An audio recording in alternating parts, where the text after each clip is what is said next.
Elle aime chanter, elle aime faire la fête avec ses amis, elle aime boire son café face à la rivière chaque matin. Elle aime admirer le coucher du soleil, voyager, être amoureuse aussi. Elle aime jouir, dans tous les sens du terme. Elle aime danser et boire du champagne. Elle aime monter sur scène. Elle aime faire son marché et cuisiner des bons repas.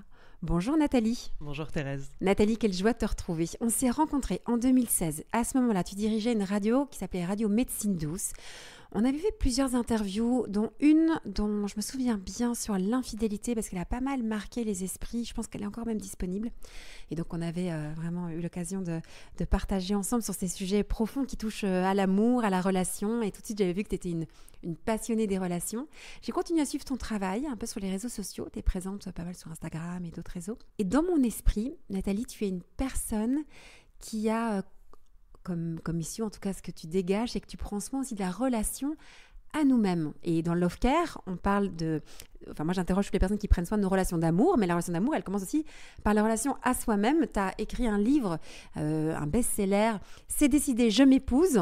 C'était quoi déjà le projet de ce premier livre, avant de parler des suivants? Il y a tellement de choses que je voudrais dire et répondre par rapport à ça. Déjà, je suis émue en fait de me retrouver face à toi. Là, je t'écoutais me présenter et ça m'a fait un truc tu vois, tout d'un coup, j'ai eu une vision du petit studio radio dans lequel je te recevais. En effet, et puis puisqu'on parle de l'art de relationner, je pense que l'interview, le fait d'être journaliste, mais particulièrement de diriger cette antenne, m'a fait vraiment rencontrer aussi ce que pouvait professionnellement notamment, face à un micro comme on l'est toutes les deux aujourd'hui, ce qu'on peut créer en fait en termes d'intimité. Et moi j'ai réalisé que finalement la relation elle est au cœur de tout et elle fait aussi le succès de nos projets professionnels. Et donc Radio Médecine Douce, c'est une radio qui a démarré avec rien, qui est devenue quand même une plutôt grande radio. On été écouté parfois 1 million d'auditeurs chaque mois.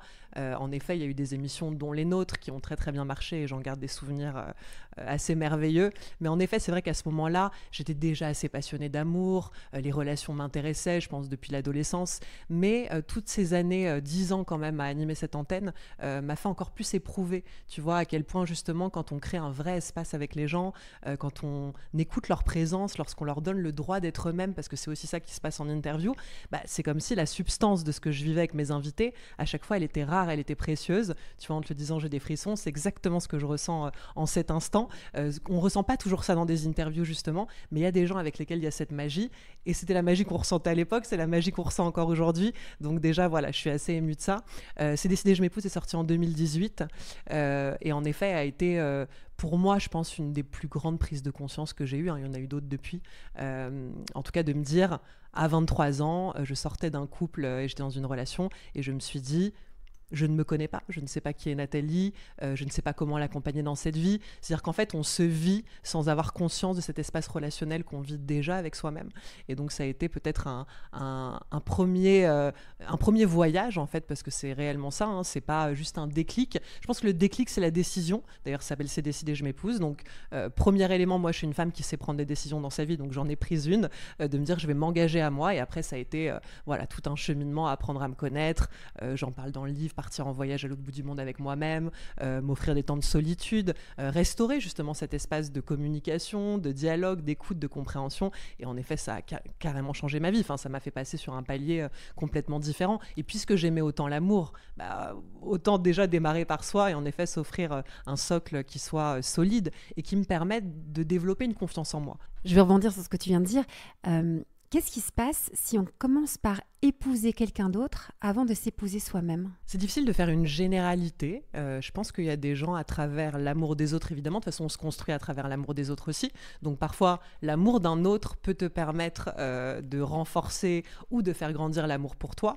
Mais je pense que ce qui est difficile dans une histoire d'amour et dans les couples qu'on vit, c'est que presque de manière inexorable, on finit par fusionner. C'est-à-dire que moi, j'adore la fusion, sauf que quand on ne se connaît pas, et c'est difficile quand on a, même ne serait-ce qu'entre 20 et 30 ans, même entre 30 et 40, il y a encore du chemin en fait, évidemment, on continue à apprendre à se connaître toute sa vie, mais il y a vraiment cette première période, cette décennie dans nos vies, entre 20 et 30 ans, où souvent on se met en couple parce qu'en fait, la culture le veut, parce que nos traditions le veulent, donc on rencontre quelqu'un, souvent on se met d'ailleurs à fonder une famille, il y a vraiment ces étapes, et de manière assez globale, on voit souvent que les gens finissent par se perdre. Et parlons des femmes, puisqu'on est des femmes. Moi, souvent, j'aime pas parler à la place des hommes parce que je me dis, je sais ce que c'est de vivre l'expérience d'être une femme sur Terre.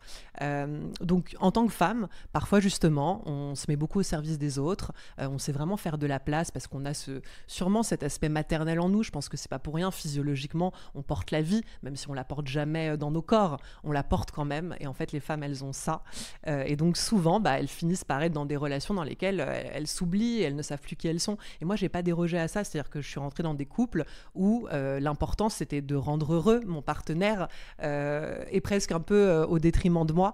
Donc, pour répondre à ta question, je crois qu'en tout cas, dans mon parcours à moi, ça a été important de m'extraire, en fait, de cette sphère de l'engagement à l'autre pour vraiment m'appartenir à moi et quelque part de continuer. Peut-être que dans cette vie de femme, j'aurai de nouveau des moments, comme actuellement, où je me réappartiens à moi-même après une séparation. Je trouve que c'est profondément passionnant, intéressant, surtout de refaire connaissance avec la personne qu'on est devenue. Donc voilà, tout est possible, mais en tout cas chez moi, aujourd'hui c'est beaucoup plus sain d'être passé par là et d'avoir appris justement à m'offrir d'abord le meilleur et de mieux connaître et mieux saisir Nathalie. Moi je me suis mariée, mon premier mariage à 19 ans, donc j'ai d'abord épousé un autre avant de m'épouser moi, et je pense que c'est une des raisons pour laquelle ce mariage n'a pas pu tenir dans la durée. Et malheureusement, j'ai pas compris ça assez tôt, qu'il fallait d'abord aussi s'épouser soi. Je trouve ça hyper beau en fait comme expression, s'épouser soi-même. Tu vois, c'est quelque chose. Tu es la seule qui a lancé, enfin en tout cas dans mon esprit, tu es la seule qui a lancé ce concept-là. Et ici, comme on veut prendre soin de l'amour, c'est vraiment intéressant cette idée-là. Est-ce que vous vous épousez vous-même quoi? Et puis d'abord, d'être aussi fidèle à soi-même avant d'être fidèle à un autre. Tu vois, on va promettre plein de choses à un autre avant de se promettre des choses à soi. Et en tout cas, d'expérience, moi, du haut de mes 40 ans maintenant, je peux dire que c'était une erreur de pas d'abord m'épouser ou pas d'abord être fidèle à moi-même. Donc voilà, bref, c'est pour ça que ça me parle beaucoup ce que tu partages là. Et alors, on est bien d'accord qu'au départ, tu es journaliste, tu as commencé donc comme directrice de cette radio, et puis tu écris ce livre, et on s'est perdu de vue, j'en dire, physiquement, parce que tu as quitté Paris. Est-ce que tu peux nous parler un peu de ce projet de quitter Paris et pour après te consacrer vers d'autres activités? C'était quoi le parcours? Je sais pas si c'était un projet de quitter Paris, en fait, c'est ça qui est intéressant. J'en parle dans ce livre parce que moi, dans ma vie, j'ai pas spécialement avancé, tu sais, comme dans le monde de la spiritualité, parfois on propose de faire des tableaux de vision, de mettre des intentions de ce qu'on veut vivre. Chez moi, ça a jamais trop marché comme ça. C'est-à-dire que je sais ce que j'ai envie de vivre en tant que femme. J'ai envie d'être libre, j'ai envie d'être heureuse, tu le disais dans ma présentation, j'ai envie de jouir de la vie, j'ai envie de me réveiller à un endroit qui m'inspire. Et en fait, finalement, je place plus ces intentions-là que les endroits ou les espaces ou les relations dans lesquelles ça va se réaliser. Et en fait, avec mon ex, à un moment donné, on a fait un petit road trip en France. J'ai découvert d'ailleurs cet été-là le kitesurf. Donc, on sortait d'un stage de kitesurf, on débarque en Ardèche. Et en fait, donc c'était un 15 août, je me souviens très bien parce qu'il n'y avait plus de gîte, rien de dispo. Et on tombe devant un endroit où on sonne chez une femme qui s'appelle Maïté, d'ailleurs, qui aujourd'hui est devenue ma voisine. Et en fait, Maïté nous dit, en effet, ici, le 15 août, ce sera mort. Par contre, j'ai un grand appart. Si vous voulez, moi, je vous reçois chez moi pendant 3 jours, etc. Donc, on arrive chez elle. Et en effet, elle a un grand appart qui surplombe une rivière. Et donc, on va sur sa terrasse et elle nous montre un gîte, en fait, à elle, qui était juste en bas. Et elle dit, voilà, là, c'est loué en ce moment, mais c'est un gîte, ça accueille 12 personnes, etc. On passe 3 jours avec elle. On a un vrai coup de cœur pour cette femme. Elle était d'ailleurs musicienne et mon ex était saxophoniste, c'était son métier. Donc on fait de la musique pendant 3 jours. Moi, j'ai toujours aimé chanter, je fais un petit peu de piano. Donc bref, on passe 3 jours merveilleux avec elle. Avant de partir, elle nous dit, là, le gîte est dispo si vous avez envie de venir le voir. Par curiosité, on descend le voir. Et là, j'ai ressenti quelque chose que je n'avais jamais ressenti parce que j'étais parisienne, parce que j'avais grandi ici, parce que j'avais pas le projet de vivre ailleurs qu'à Paris à ce moment-là. Mais je pose mes pieds, je me souviens très bien ce qu'on appelle aujourd'hui la plage en pierre, donc qui est vraiment une espèce de plage juste au-dessus de la rivière. Et je me suis dit, c'est chez moi en fait. Et j'ai eu cette fulgurance, c'est un mot que j'emploie pas mal parce que c'est plus qu'une évidence, c'est vraiment une fulgurance. Le truc me traverse et je sais, alors c'est pas arrivé que dans ce cas-là, mais en tout cas, j'ai toujours été une femme assez rebelle, parfois désobéissante. En tout cas, il y a une chose à laquelle j'ai toujours obéi, c'est mes fulgurances. Et là, ça en était une. J'ai rencontré cette maison comme on rencontre un grand amour. Et voilà, et ça fait 7 ans que ça dure et que je ressens d'ailleurs le même émerveillement que le premier jour, en fait. Et je me dis que les grands amours de nos vies, ceux qui sont sains, ceux qui nous sont destinés, tu vois, il n'y a jamais d'énergie qui descend. Il n'y a pas le côté routine, ça n'existe pas. En fait, c'est juste. Donc voilà ce que j'ai ressenti. ressenti, et voilà ce que je ressens toujours pour cet endroit. Et dans cet endroit, aujourd'hui, qu'est-ce que tu fais? Dans cet endroit, donc déjà j'écris, parce que c'est vraiment un endroit d'inspiration. J'ai une énergie très très feu, c'est-à-dire moi tant que je suis à Paris, c'est presque un peu une énergie qui exacerbe mon feu et pas toujours de la bonne manière. Donc déjà d'être au bord de l'eau, en effet, ça crée un espèce d'équilibre qui est hyper intéressant. Et en fait, j'ai du temps, alors là maintenant que j'y vis toute seule, j'ai du temps aussi pour m'entendre réfléchir. C'est quelque chose d'assez nouveau parce que je trouve qu'à Paris, on a des vies, on est toujours partout, on est toujours en train de dialoguer avec les gens, de parler. En fait, on est toujours entouré par du monde et j'adore en fait cette sensation-là aussi. Mais là-bas, en fait, c'est comme si je suis un peu dans une forme de retraite, de repli, d'introspection, pas quelque chose de négatif, mais vraiment d'avoir de l'espace pour parler avec moi-même, pour m'écouter penser, pour réfléchir aussi à tous les projets que j'ai pu mettre au monde. Voilà, écrire évidemment, et puis simplement profiter de la vie. En fait, j'ai découvert une vie qui était très simple.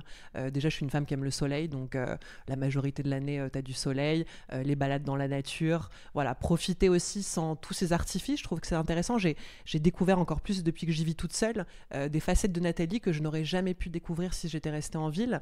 Je me suis découverte courageuse. Tu vois, assumer une maison au bord de l'eau avec des crues, voilà, en fait, il y a des choses, j'aurais jamais pu savoir que j'étais capable de ça. Et en fait, c'est ce que j'aime dans cette vie. Et je pense qu'il y a encore tellement de facettes de moi que je vais découvrir. Et je crois que parfois, les grands amours de nos vies, justement, et appelons cette maison comme ça, ça permet de nous étoffer, de nous dimensionner. Et donc, grâce à elle, en fait, j'ai continué d'être ce que la petite fille en moi rêvait qu'on devienne. C'est-à-dire voilà, une femme qui a des couilles, en fait, désolée de le dire comme ça, mais c'est ça, qui n'a pas peur, en fait. Alors, bien sûr que j'ai peur, mais je dépasse mes peurs, et cette maison m'a permis aussi d'en dépasser beaucoup, ne serait-ce que, je sais pas, beaucoup de femmes me disent souvent, mais attends, mais dormir dans une grande maison, au milieu de la nature, en plus, il y a des baies vitrées, j'ai pas mis de rideau, c'est-à-dire qu'elle me dit, mais imagine, il y a quelqu'un qui rentre, enfin, je dis, s'il y a quelque chose, s'il se passe un truc, je vais savoir le gérer, c'est-à-dire que si la vie, Dieu m'envoie n'importe quoi à prendre en charge, je vais avoir un instinct. Donc, en fait, j'ai juste confiance. Et cette maison m'a permis vraiment de déployer ça et de me découvrir encore une fois sous des facettes que j'aime en fait, qui me font vraiment kiffer de vivre en moi. C'est merveilleux de voir tout le chemin que tu parcours déjà pour toi-même. Ce chemin vers plus de liberté, d'épanouissement, de joie. Mais aussi, tu le transmets, toi. C'est quand même aussi ça que tu fais beaucoup. Alors, je le vois moi, sur les réseaux, mais est-ce que tu peux nous en dire plus par rapport à cette activité professionnelle de transmission, de coaching? Comment est-ce que tu qualifierais un peu ce que tu proposes aujourd'hui? Je crois qu'en fait, dans tous les métiers que j'ai pu faire, ça a toujours été ce besoin de communiquer. De plein de manières finalement. On peut communiquer à travers des ouvrages qui vont rencontrer des lecteurs même sans qu'on soit présent. Ça, j'aime bien l'idée, tu vois, quand on écrit des livres, ils sont après à la Fnac, dans des librairies. Et puis les gens, ils vont faire la rencontre avec des parts de nous. Donc j'aime beaucoup ça. C'est vrai que dans tout ce que j'ai fait, même à la radio, de présenter des personnes qui m'inspiraient, évidemment, tous les invités que j'ai eus, et tu en fais partie, c'était d'abord moi, mon intérêt personnel aussi. J'ai jamais enlevé ça. C'est-à-dire que les gens, ils disent, ouais, on fait les choses pour les autres. Moi, je reconnais que quand même, je fais les choses pour moi. Et quand c'est juste pour moi, c'est juste aussi pour les gens qui les écoutent. Donc, au fur et à mesure du temps, c'est vrai que j'aurais pu, dans une partie de ma destinée, être psy, être thérapeute. Enfin, voilà, ça fait partie des choses qui me plaisaient. Et ça, depuis très, très longtemps. Et donc, à un moment donné... je sentais, après c'est décidé, je m'épouse beaucoup parce que j'avais beaucoup de messages de femmes avec lesquelles je mettais de plus en plus à discuter, puis qui me disaient, en fait, le mot de coaching, parfois, il peut être un petit peu galvaudé. Je pense que le mot mentor serait mieux dans le sens où je pense que ce que je partage le mieux, c'est ma propre expérience. Et j'ignorais qu'en étant ce que j'étais, je pouvais avoir un impact positif sur les femmes. Et ça, je l'ai découvert, et c'est ce qui a fait que maintenant, j'y mets ce terme de coach. Mais au final, c'est vraiment d'abord cette prise de conscience immense d'entendre des femmes me dire, mais en fait, ta manière d'être libre, ta manière de faire les choses à ta manière, ta manière de... C'est pas que je m'en fous du regard des autres, mais j'ai un endroit où le regard des autres ne m'empêchera jamais d'avancer dans cette vie, ni celui de mes parents, ni celui d'un homme à mes côtés. Enfin, il y a vraiment un endroit en moi, comme on le disait tout à l'heure, où m'appartenir. En tout cas, plein de choses de moi qui me semblent normales, tu vois, c'est intéressant, semblent à d'autres femmes source d'inspiration. Et donc, je pense que ce métier, il est né de ça. C'est-à-dire que je me suis dit, je vais commencer à parler à des femmes si ça leur fait du bien. Et puis, des femmes, on est passé à des groupes, des stages en présentiel, voilà. voilà, j'ai toujours aimé, comme on le disait dans la présentation aussi, monter sur scène, donner des conférences. Après, c'est pas la même proximité. C'est-à-dire que rentrer dans l'histoire de quelqu'un, c'est déjà quelque chose de fascinant, que je vivais déjà à la radio. Et finalement, c'est des métiers qui vont quand même un petit peu dans le même sens. Je trouve qu'on mène une enquête, en fait. Voilà. Et puis, j'ai développé au fur et à mesure du temps une capacité à ressentir, à lire les autres. Voilà, je sais pas, c'est pas des dons médiumniques, j'aime pas du tout l'appeler comme ça. Il y a des gens vraiment qui sont très, très doués pour ça. Mais j'ai quand même une lecture qui est, je pense, et au fur et à mesure de l'expérience, évidemment, assez précise des gens que j'ai en face de moi et qui ont envie de se livrer et de peut-être trouver des clés pour avancer dans leur histoire. Nous donner des clés pour avancer dans notre histoire. C'est peut-être ça vraiment aussi que tu fais. Tu le fais aussi au travers de ton dernier livre qui s'appelle Irrésistible. Déploie ton pouvoir d'attraction et deviens l'aimant de ton plus beau destin. Ça semble un peu chinois au premier abord. Quand on entend ça, ça veut dire quoi être l'aimant de ton plus beau destin? Tu vas nous expliquer ça. C'est quoi la clé que tu veux nous donner là, Nathalie, au travers de ce nouveau livre qui vient de sortir aux éditions Larousse? Alors, ce livre, en fait, il part d'abord de ce sujet qu'est la loi d'attraction, dont on entend beaucoup parler dans le milieu de la spiritualité. Je sais que c'est né d'une conversation avec mon éditrice qui m'a dit « Franchement, je te verrais faire un livre sur la loi d'attraction à la Nathalie Lefebvre ». Et j'en parle dans le livre parce que je sais que plein de moments comme ça dans l'existence où des gens à l'extérieur ont reconnu mon empreinte aussi. La capacité, en tout cas, de mon empreinte à amener sur un sujet peut-être quelque chose de différent. Tout comme sur l'amour de soi, à la radio, moi, je me souviens que j'invitais beaucoup de gens qui parlaient d'amour de soi, mais j'ai eu une manière d'en parler, peut-être dans C'est décidé, je m'épouse, qui a résonné pour que les gens se disent « Ok, c'est un sujet qui est un petit peu flou, un peu abstrait, mais finalement, elle le rend très, très concret. » Parce que moi, dans le livre, je parle de s'offrir des rendez-vous, se draguer, tu vois, enfin vraiment les étapes, comme les étapes d'une rencontre amoureuse avec quelqu'un, mais qu'on vivra avec soi. Donc ça, c'est quelque chose de très concret à mettre en place. Donc ce livre, il part en fait de cette conversation avec Élodie, mon éditrice, sur, on va parler d'attraction. Et dans ce livre, notamment, je parle de séduction parce que j'avais envie d'ouvrir le sujet à, en effet, ce qu'on attire dans cette vie. Et moi, l'attraction, même si on parle de relations amoureuses ou au-delà des couples que j'ai pu former, juste cette notion d'attirer les bonnes personnes. J'ai toujours eu cette sensation que j'attirais les bonnes personnes dans ma vie, que j'avais une facilité à attirer aussi des hommes ou des femmes dans ma vie amoureuse. Alors, pas évidemment toujours les bonnes personnes, mais quand même des personnes qui étaient justes dans l'instant. Et voilà, il y avait dans cette idée de ce qu'on attire, je trouve quelque chose alors à revenir, au lieu de parler d'une loi à l'extérieur, de revenir vraiment à déjà moi, inconsciemment, j'attire des choses dans cette vie. Il y a des choses que je désire, d'autres que je désire pas. Donc permettre au lecteur dans un premier temps de faire un tri. Parce qu'il y a des choses qu'on attire qu'on veut pas, mais pourquoi on les attire du coup? Donc je voulais d'abord un peu déblayer le sujet.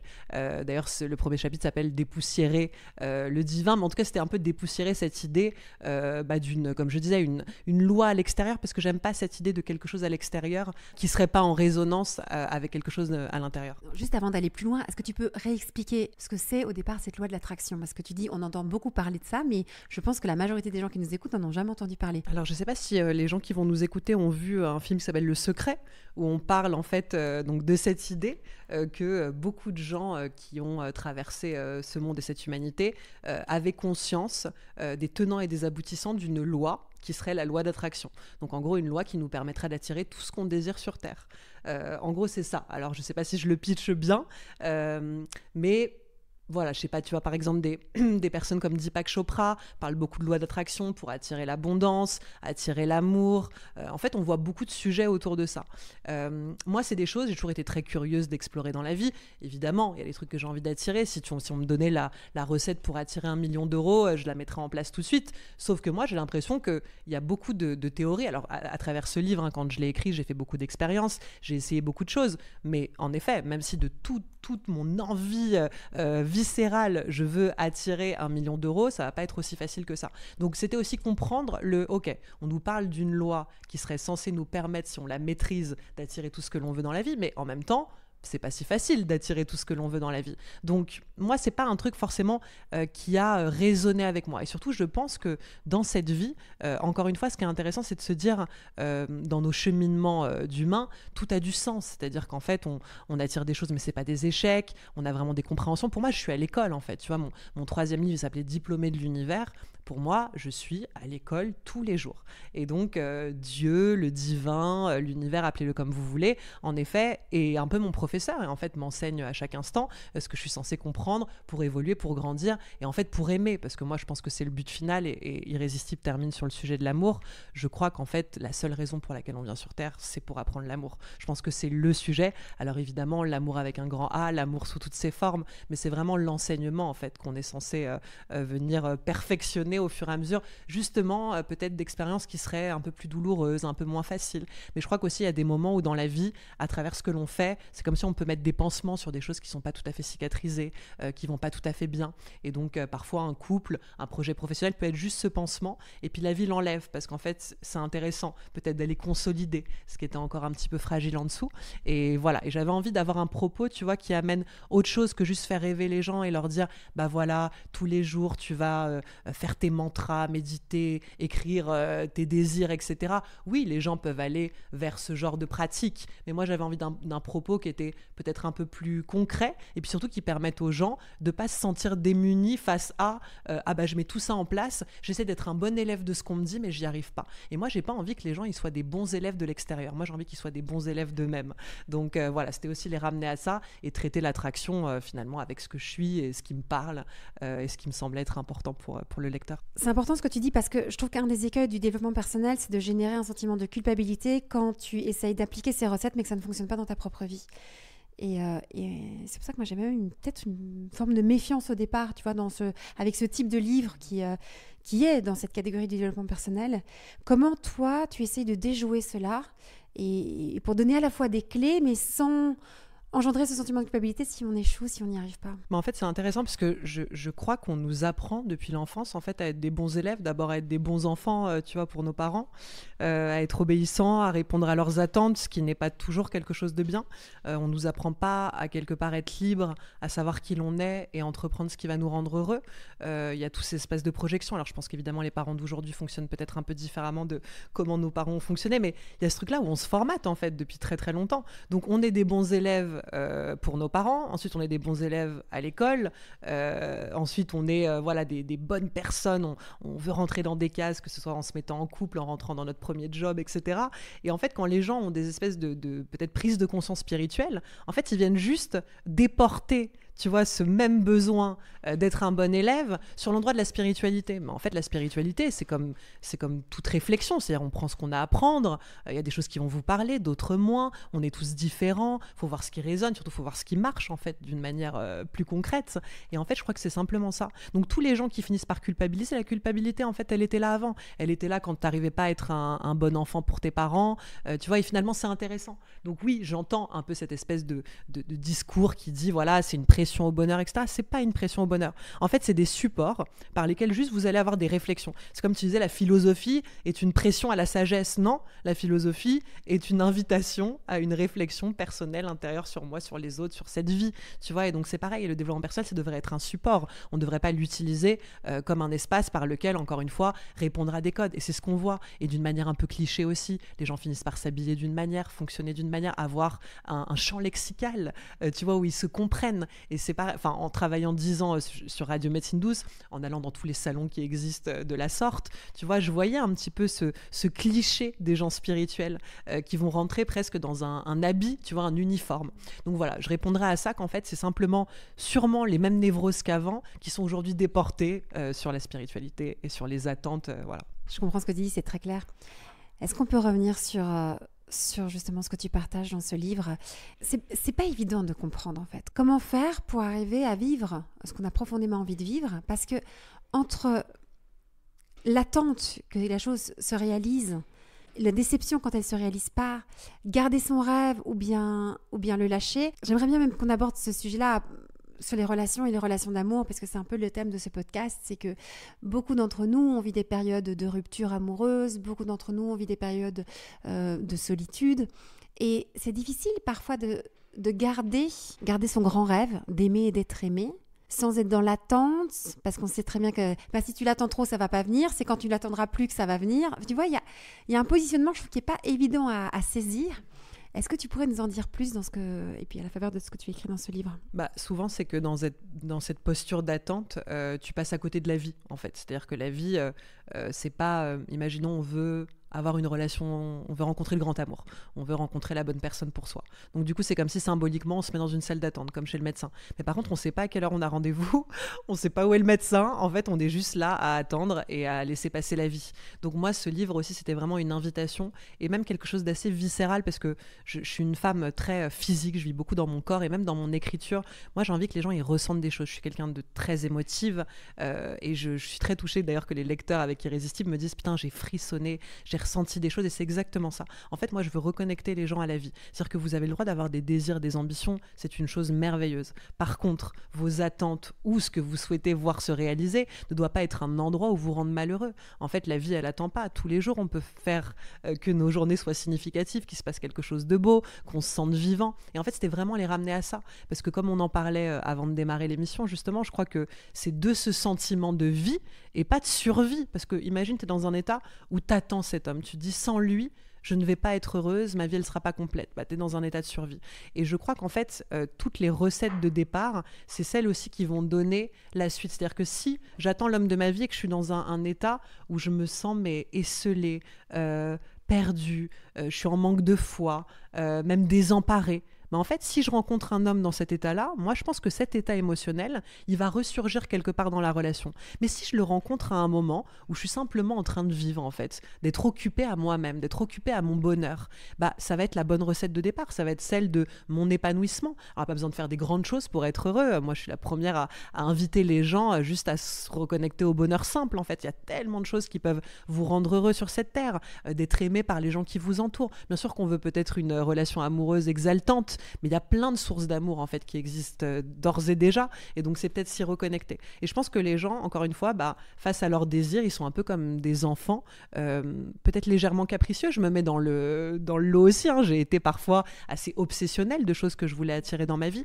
mais je sais aujourd'hui que, et même l'écriture de ce livre m'a permis encore plus de faire la part des choses, de comprendre que je voulais plus vivre le manque en fait, que c'était aussi un choix, que de se sentir en manque des choses, et qu'en fait, est-ce que réellement, moi dans cette vie, je manque de quoi que ce soit? Non. Pour être heureuse, non. En fait, je peux déjà créer ce bonheur, et c'est de cet état en fait de vibration, d'énergie, de moi qui suis occupée à vivre ma meilleure vie en gros, que voilà, on attire tout le reste, que ce soit nos ambitions professionnelles, enfin les bonnes personnes au bon moment et à tous les niveaux de nos vies. J'adore ce que tu dis. Et j'aime bien quand tu dis que tu veux reconnecter les gens à la vie. Je me reconnais, c'est peut-être pour ça qu'on s'est retrouvés toutes les deux, parce que je pense que c'est un peu une mission commune. Mission, c'est un grand mot, mais pour dire que c'est ce vers quoi on veut aller. Et dans ton livre, tu parles aussi de l'importance aussi de rêver, puis de croire. Depuis mon poste d'observation, je trouve qu'on est nombreuses à cesser un moment de rêver. Si tu rêves, tu risques d'être déçu si ça n'arrive pas, tu vois. Et il y a beaucoup de personnes qui, à la suite de déceptions, de douleurs, vont arrêter de rêver. Est-ce que tu peux nous parler un peu plus de l'importance de ce rêve et puis de croire à ses rêves? Parce que dit comme ça fait un petit peu cucu, mais en fait, c'est super important, cette notion-là du rêve. Et puis même de cette subtilité entre être heureux de ce que l'on a, mais désirer encore pouvoir obtenir davantage. Donc je trouve qu'en fait, parfois, c'est pas toujours évident de trouver cet entre-deux, de se dire, en fait, ce que je vis aujourd'hui est épanouissant, mais je sais quand même que si je vivais d'autres choses, ça pourrait m'épanouir, alors encore plus ou différemment, mais en tout cas, ça n'empêche pas que l'état dans lequel on est, l'état des choses actuelles, là, on peut en faire un socle pour être heureux. Donc, en fait, je ne sais pas si les gens finissent par se contenter.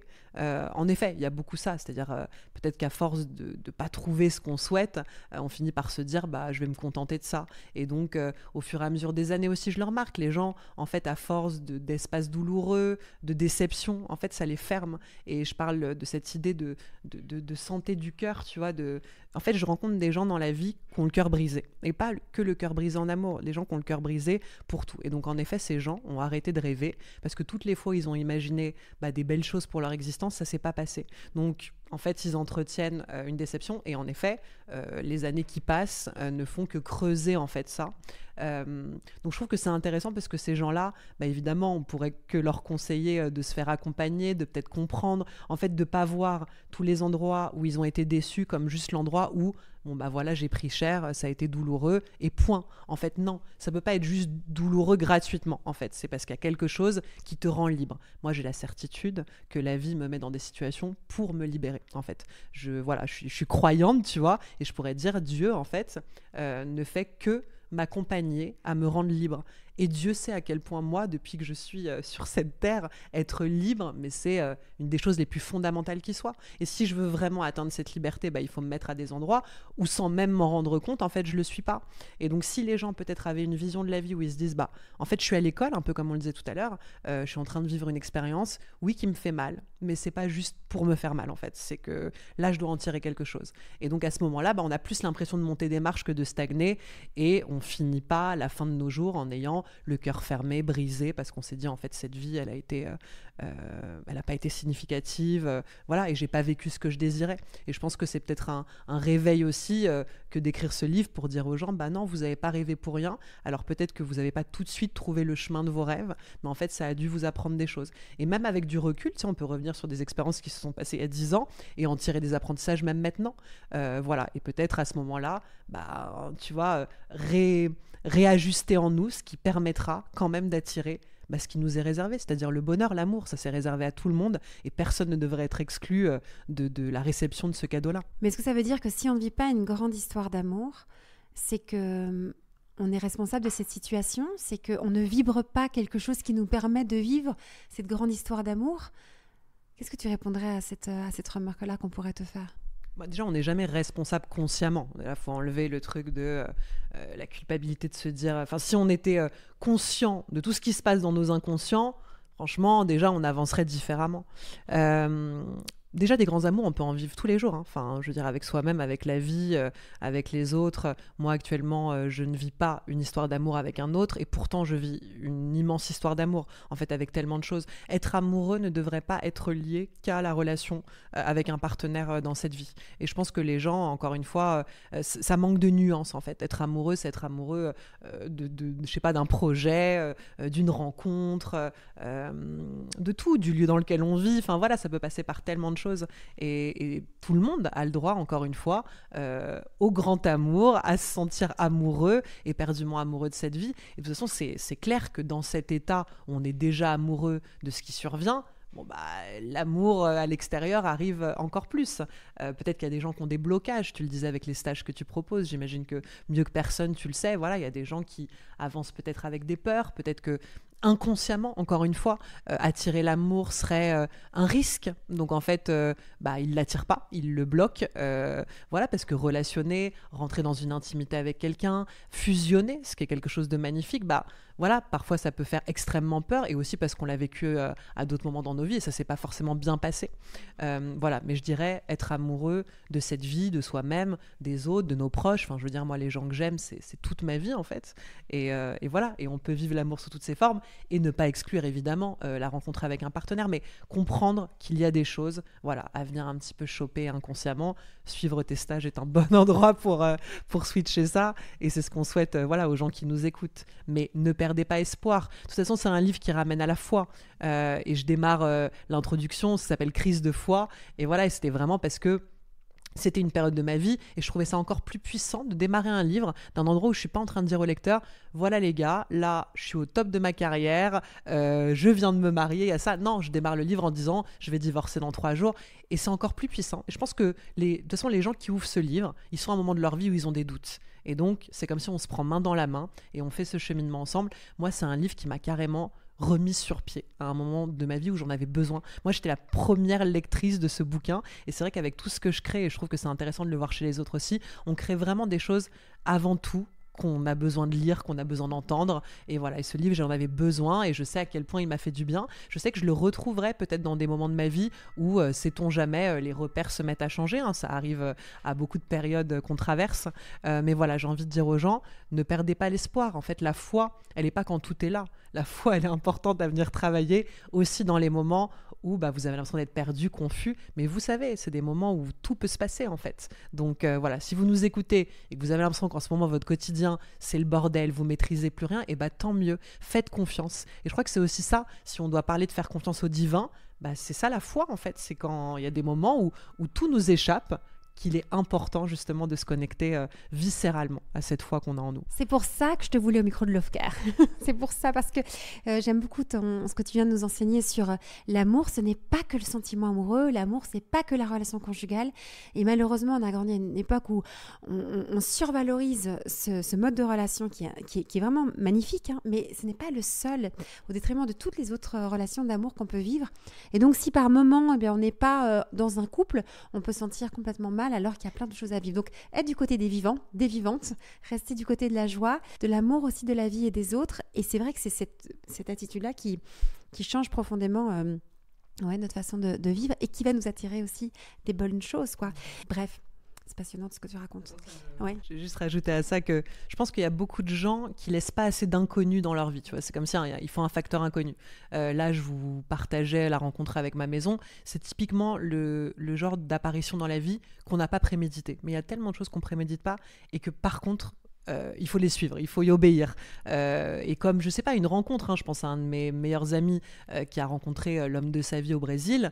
Bon, bah pareil, tu vas à l'autre bout du monde, tu voyages, tu rencontres un homme, tu pourrais te dire 1000 trucs, tu pourrais dire c'est trop loin, relation à distance, etc. Enfin voilà, tous les gens qui pensent de cette manière un peu normée, moi, c'est pas trop ma came. C'est-à-dire que j'ai un truc où je me dis, mais dans la vie, il y a toujours des moments où on est en train de suivre un chemin et bim là, il faut partir sur une direction différente, opposée.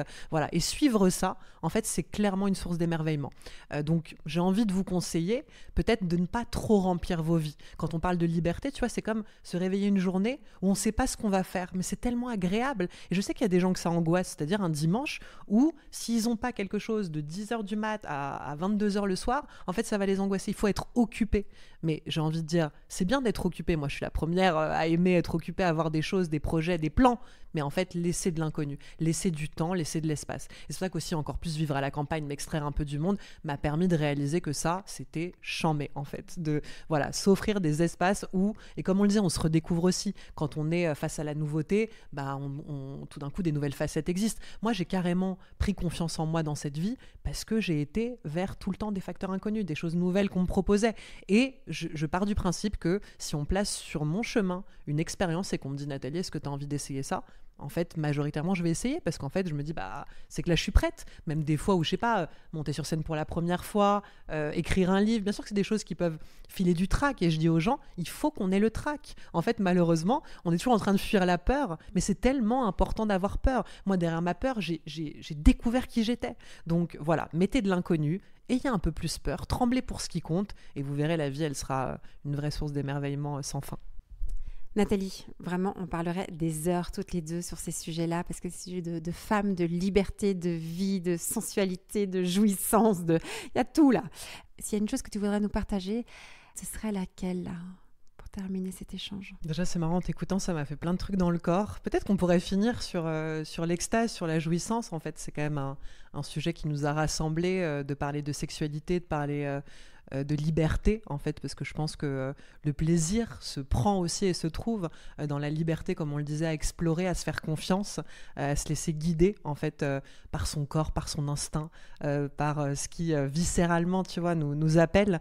Donc, il y a une métaphore que j'emploie beaucoup dans ce livre. Je dis qu'on est un peu comme une allumette. Dans cette vie, ce qui est important, c'est de trouver les surfaces abrasives auprès desquelles se frotter pour finalement prendre feu. Et j'ai envie de terminer là-dessus, tu vois, ça me file des frissons en le disant, mais vraiment, faites en sorte dans cette vie d'aller rencontrer toutes les surfaces abrasives possibles et inimaginables. Je pense que jusqu'à la fin de nos jours, on en trouvera. Et voilà, et prenez feu le plus souvent possible. Voilà, faites-le avec le cœur ouvert. Si aujourd'hui vous nous écoutez, vous avez l'impression que la vie, elle vous a pas épargné, et aujourd'hui, prenez le temps déjà, peut-être de poser une main sur le cœur, de vous connecter à vous et de vous dire, en fait, l'amour, c'est mon identité, c'est ma nature, c'est ce pourquoi je suis là, c'est ma raison d'être, c'est la raison de ce voyage dans cette vie. Et voilà, on vous souhaite en tout cas de pouvoir peut-être partir de cet endroit qui est votre corps, parce qu'on parle pas assez du corps, et c'est vrai que même quand on écrit des livres, ça reste très mental, très intellectuel, même pour les lecteurs. Et j'ai envie de vous dire, voilà, reconnectez-vous à vous, à vos sens, suivez ce qui vous appelle et prenez feu pour cette vie parce qu'elle est juste sublime. Quel cadeau on a de vivre, quoi, et d'être en vie. C'est juste trop beau. Merci pour ton invitation. Merci, j'ai trop bien fait de t'inviter. Je me dis, j'ai bien fait d'écouter mon instinct, tu vois. Prenez feu, mais moi, j'adore ce que tu dis. Donc, c'est exactement ce que je vous souhaite aussi, de prendre feu et d'être justement une lumière pour ce monde, quoi. Parce que c'est ça aussi, quand tu prends feu, tu réchauffes le cœur des uns et des autres, tu illumines. Et c'est ça aussi ce à quoi on est appelé, finalement. Et quand on ne le fait pas, eh bien, mine de rien, c'est le contraire. On met les gens un peu dans la...